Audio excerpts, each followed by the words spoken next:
Hey guys, what's up? Welcome back to my channel. If you're new here, my name is Natalie and I make golf lifestyle videos, and today's video is all about my golf journey. I never know how to start these things without doing the whole like, subscribe, comment, whatever. Basically, if you like this video, thumbs up, hit subscribe, follow me on Instagram, all of those things. But anyway, let's jump into the video. I'm going to start all the way back at the beginning when I first even picked up a golf club, and I was about 3 or 4, somewhere in there. I didn't have like a formal set of golf clubs or anything like that, but I did have an old driver that had a club head like this big, like it was so small. I had one of those that my dad cut down for me, and that was my first golf club ever. It was the only club I had for the longest time. And around that age, I started going to the golf course with my dad and just following him around when he would hit shots and watching him play.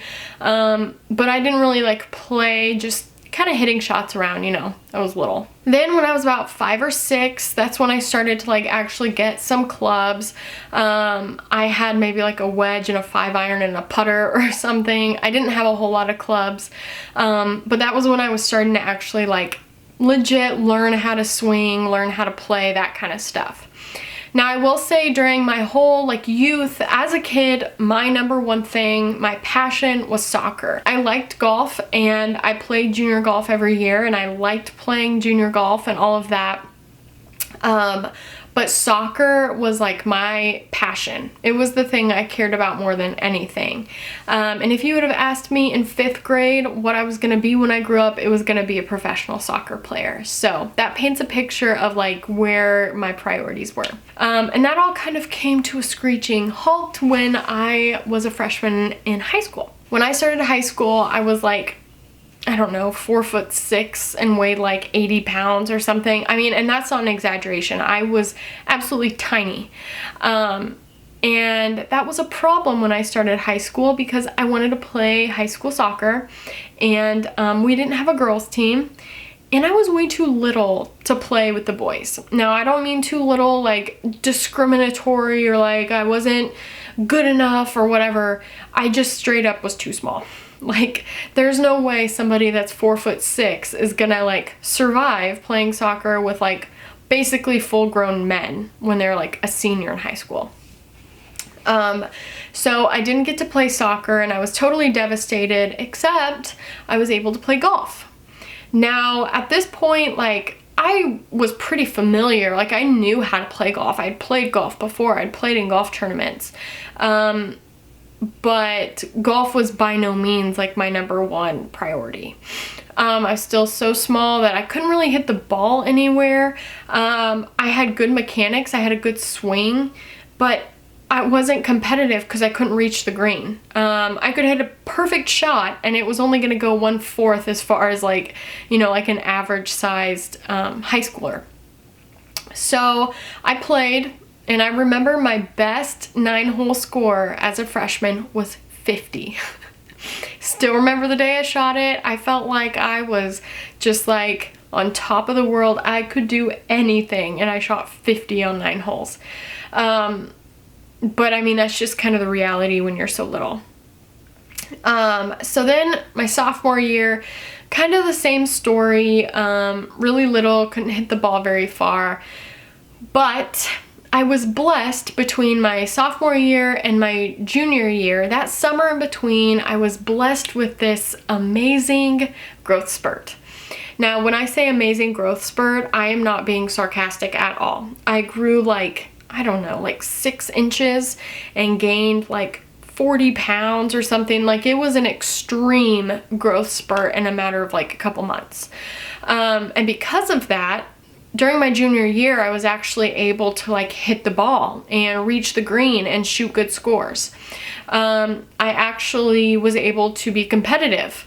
I played really well. I don't think I won any tournaments, but I was competitive. I was having like top 10, top 5 finishes.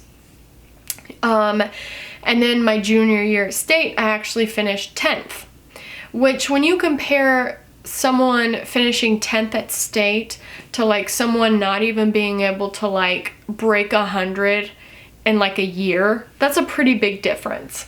So I really I matured on the golf course very quickly, mainly because of my size.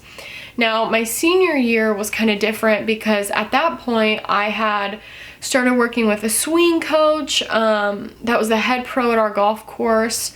I had also, again, had more growth spurts, gotten bigger, and so I was able to just hit the ball farther and be more competitive.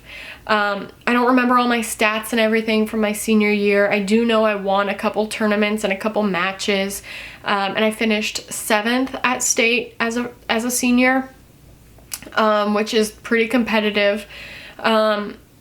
But more important than all of that, that was when I was starting to get some communication with college coaches. I had quite a few opportunities to play college golf, and I looked into the majority of them, but I ultimately chose to go to Missouri Western. Missouri Western is a Division II school in St. Joseph, Missouri, about an hour north of Kansas City. I went there for a variety of reasons, but mainly because I felt most at home there.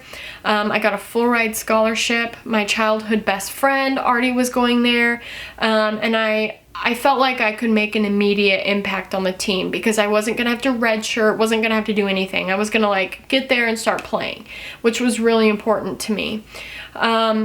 And so I finished up high school and graduated in spring of 2009 and immediately started college golf that fall. Now, I will kind of give a disclaimer in that college golf now is totally different than college golf whenever I played. The recruiting process is different, mainly because of like the internet and cell phones and stuff. Like people, you had to like record your swing on like a tape recorder if you were gonna send it anywhere whenever I was being recruited for golf. So just that alone gives you an idea. Another example is that Division II college golf, I played against like maybe 3 international students like the entire time I played, like on other teams. We never had one at that time.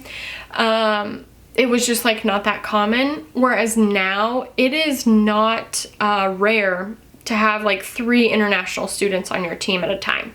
That's just not rare anymore. So the landscape of college golf was a little bit different then, and I don't think it was necessarily easier or harder. It was just different. My freshman season at Missouri Western, I like got there and I was like ready to go.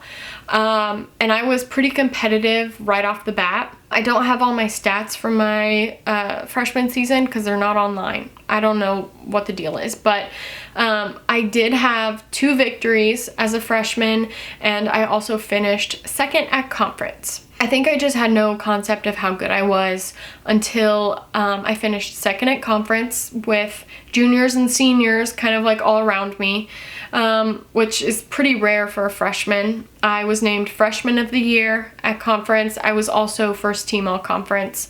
I remember when conference was over, like when we were leaving that tournament, I had like a stack of plaques. Like I left there with some hardware. And I think it was like at that point that I realized like, oh, I'm pretty good at golf. Like I just kind of never really thought about it in that much depth, I guess.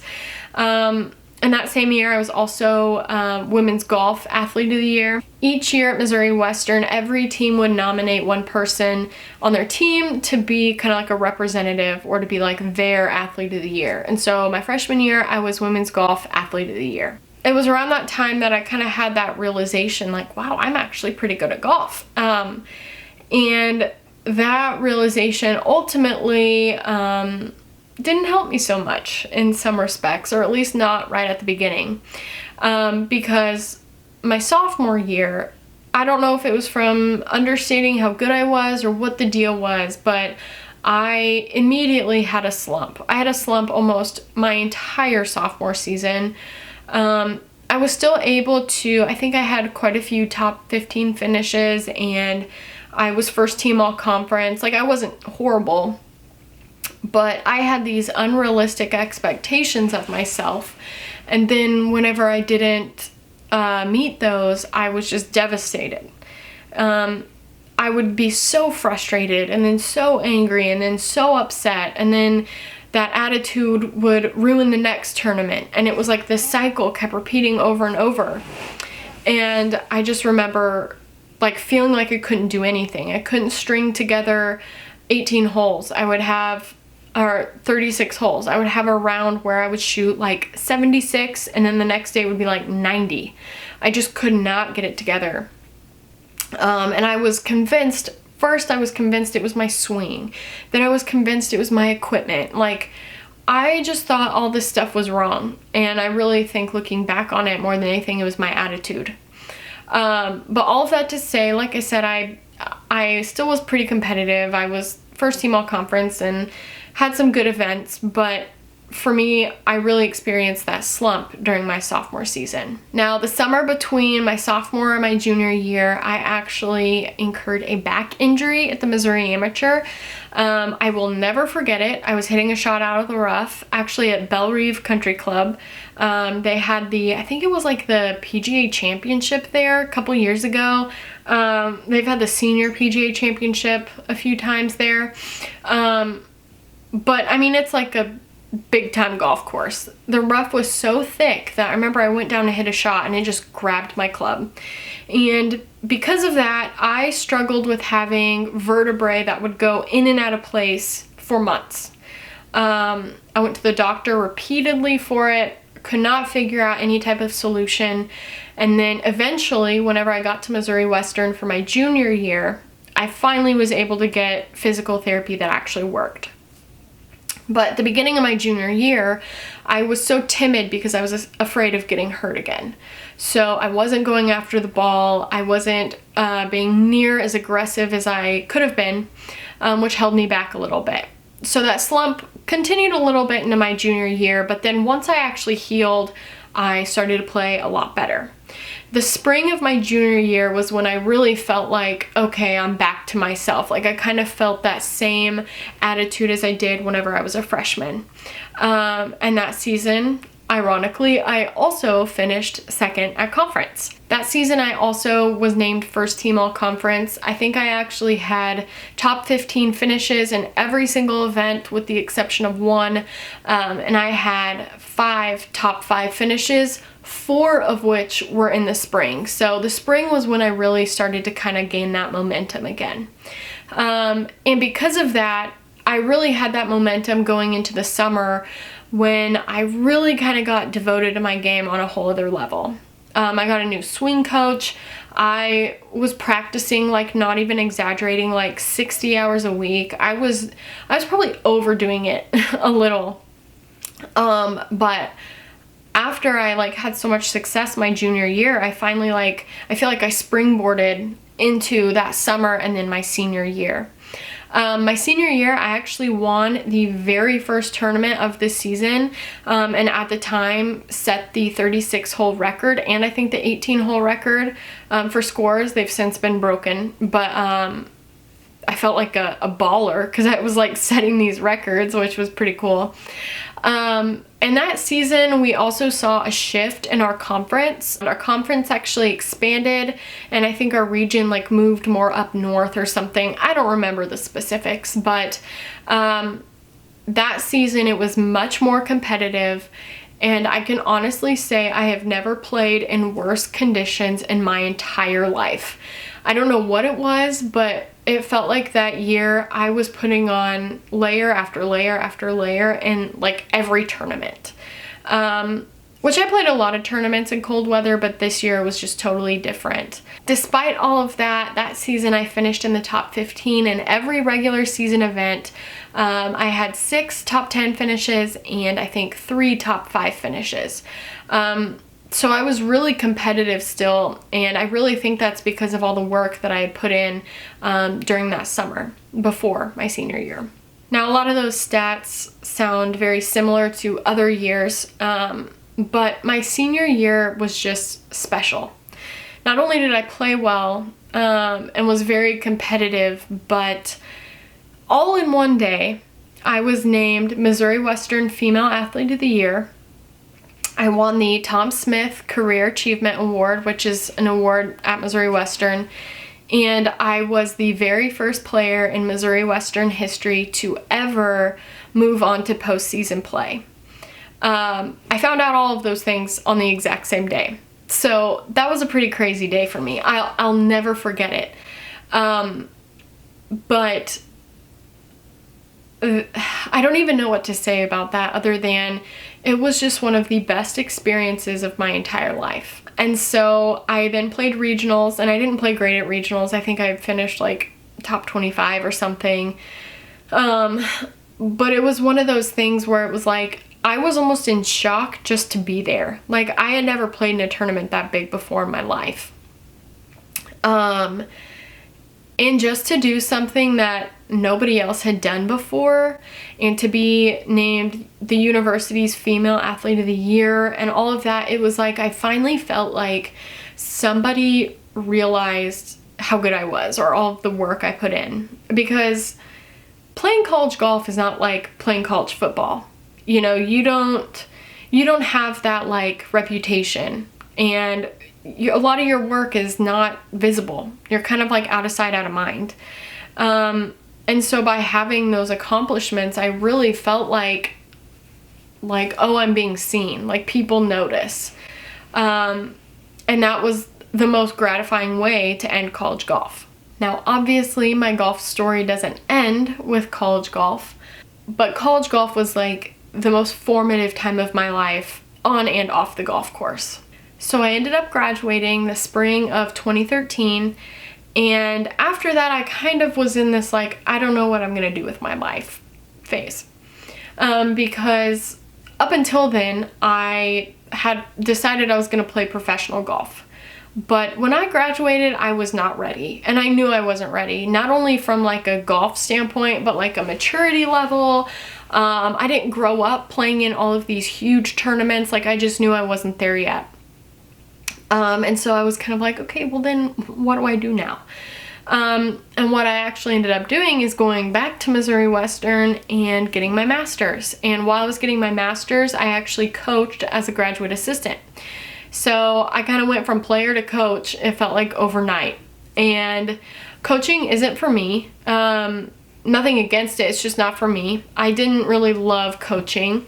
And that's nobody's fault or anything. It just, I don't know. Everybody has things that fit their skill set, and I don't think coaching was for me. But it was a really good experience. I got to experience golf in a totally different way than I ever had before. And I had a great group of student athletes to work with, so that makes it so much better. So then my master's like flew by, and I graduated, and I was like, okay, I guess it's time to play professional golf now. And so I played a couple events, but I didn't forfeit my status because, I don't know, because I didn't know if I was gonna like it or not.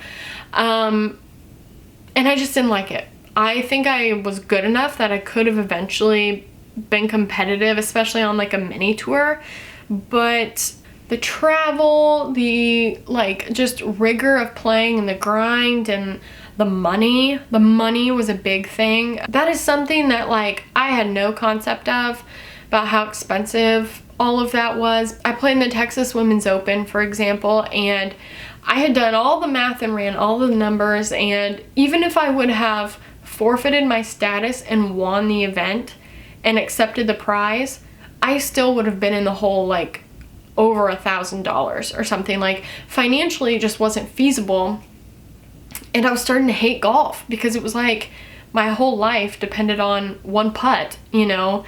And I reached that point where I was like, why would I want to hate something that's given me so much joy and education, so many friends? Like, why would I want to hate that? And so then I decided not to play professionally. And I'm not going to get into everything, but I kind of bounced around careers and found myself getting my PhD and found myself doing golf research. I've always loved law and risk management, and so it felt natural for me to look into the golf industry in those ways. Meanwhile, I had this nagging feeling for years that I needed to start making YouTube videos, and here I am. So it kind of, I feel like in so many ways, like my golf story like bounced around from being like me highly competitive and really in it and playing golf to where it's like now, like I still play golf and I'm heavily involved and competitive, but it's like I'm on a different side of it. And making YouTube videos, I enjoy it so much. You can probably tell because I'm putting out a lot of content right now that I'm done with school. But it's just weird. Like, I look back at every phase of my golf story and I see that there's a purpose that phase like served. I learned so much in every single phase.